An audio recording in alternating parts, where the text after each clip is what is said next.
This mother's hope was her curse. She would never know peace while there was even a chance her little boy would come home, and neither would she be able to give up on the notion of his return. There was no chance, but of course she couldn't have known that, nor what had befallen him.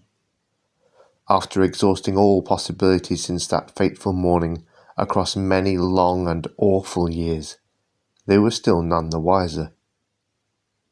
The file remained open, the police assured her, but she knew, now, that was nothing more than a kind gesture. Her boy was, simply, gone, and there was nothing she could do about it, other than try and live with that damnable hope. She had long since given up trying to provoke her husband into talking about any of it. She knew that he was as bereft as her, but he made it look so easy to pretend, to just get on with things.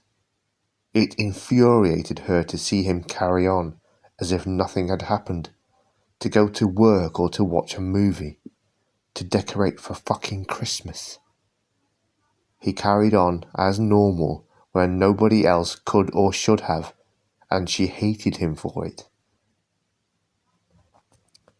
The rest of the family didn't come around anymore, but he persisted.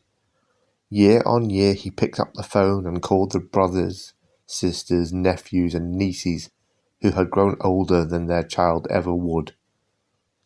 They never came.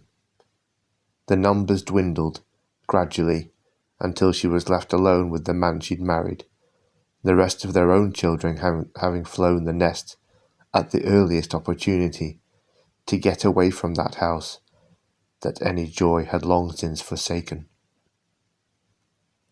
She had hit him once. It had been the culmination of her fury and despair, desperate for some sort of reaction, even if he'd only struck her in return. She would have welcomed that new pain, welcomed anything that hurt differently, to the ache that had long threatened to swallow her, but never quite had. The slap didn't even seem to shock him. He just looked at her, sadly, then left her by herself in the kitchen where she cried. She was surprised to find she had any tears left. The boy had died a sad and lonely death somewhere unimaginably far away, a place across infinite space that would now remain forever in the dark, a grotesque, silent facsimile of his home, without colour or love. He had arrived there quite unintentionally, but the forces listening that morning needed little motivation for cruelty. Their power was unmitigated and matched only by their spite. All it took for them to turn their malicious attention to a little boy was to hear him speak his heart's desire, even if he was too young to know what that was or what it meant. They didn't care. Wishes were wishes, and they granted his with glee.